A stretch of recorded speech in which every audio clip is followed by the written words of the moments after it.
Neste domingo à noite eu participei de uma conversa num empreendimento que tem aqui no Rio Grande do Sul, na área de mídia, muito significativo e revolucionário, que é o Brasil Paralelo. Um pessoal bem jovem, muito jovem, está fazendo um ótimo trabalho de jornalismo, trabalho também na área cultural. Eu até aconselho vocês, postagens estão aí no YouTube disponível, né? Aliás, a minha participação num dos blocos, de 1 hora, num dos blocos que analisou as eleições deste domingo, estão disponibilizadas no meu blog, www.polibbraga.com.br. Pois bem, o Brasil Paralelo, neste domingo, fez uma série de tentativas de análise sobre as eleições deste domingo. Agora, até não precisa ser muito analista para entender o que aconteceu aqui no domingo. Houve um tsunami à direita, né? Não foi uma tempestadezinha, não. Foi um tsunami à direita. Como é que um partido, o PSL do Bolsonaro, sai de uma representação de um deputado na Câmara dos Deputados para 52, tornando-se uma bancada da Câmara dos Deputados? Só um tsunami explica isso, né?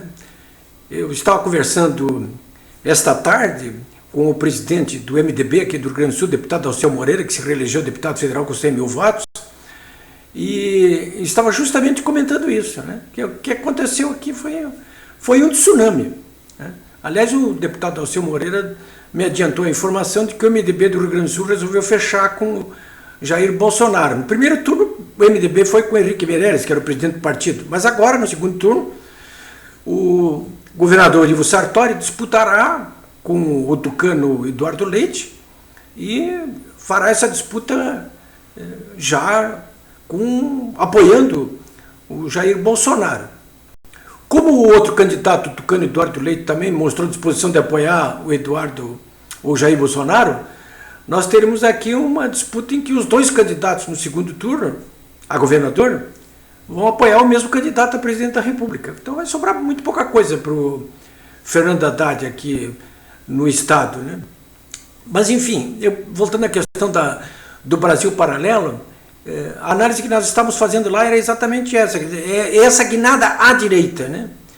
Então, muita gente acha que o que valeu mesmo nas eleições de domingo foi o antipetismo. Olha, eu quero dizer para vocês o seguinte, eu não acho que foi só o antipetismo. O antipetismo também, mas não foi só isso. Eu elencaria pelo menos duas outras circunstâncias que me pareceram decisivas. Uma delas, a mais decisiva, mais importante na minha avaliação, que foi a vontade dos eleitores brasileiros de se livrar desse sistema que se originou dessa Constituição híbrida de 88, que criou um sistema híbrido de parlamentarismo com presidencialismo, resultando na necessidade de governos de coalizão, que acabaram dando origem aí a uma mancebia entre os três poderes e a essa enorme onda de corrupção que quase contaminou todos os partidos, praticamente, as principais lideranças do Brasil. Então, o sistema todo, o establishment a que se refere o Jair Bolsonaro, que é tudo isso aí, o establishment, ele tá podre, né? Apodreceu, né? Como essa Constituição de 88 também está podre, não funciona mais, não tem mais por que existir, né? São coisas que terão que ser atacadas pelo governo do Bolsonaro, caso ele venha a ser eleito. Eu acho que vai ser, né? Porque na história de segundos turnos no Brasil, que começou depois da Constituição de 88, não há nenhum caso em que um candidato a presidente da República que tenha ponteado o primeiro turno tenha perdido no segundo turno. Bom, sempre é uma primeira vez, mas isso nunca aconteceu antes. E sobretudo num caso como esse do Bolsonaro, em que ele está assim a léguas e léguas de vantagem. Mas de qualquer maneira, o que o eleitorado quis mostrar de verdade é o seguinte: ele está contra o establishment, contra esse establishment que apodreceu na corrupção, que perdeu totalmente a sua autoridade e que abandonou todos os princípios de moralidade. Então, restabelecer os princípios da autoridade, da moralidade, é tarefa fundamental do governo Bolsonaro. Como isso vai ser feito? Terá que ser feito. O próprio candidato vem dando ênfase a essa questão, sobretudo relacionada com os valores, né, da família, os valores da sociedade, os valores éticos e morais que devem presidir as ações do governo.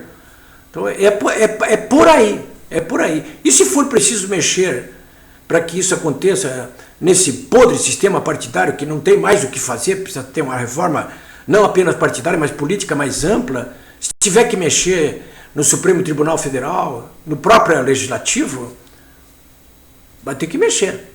E de cara, e logo, e rápido.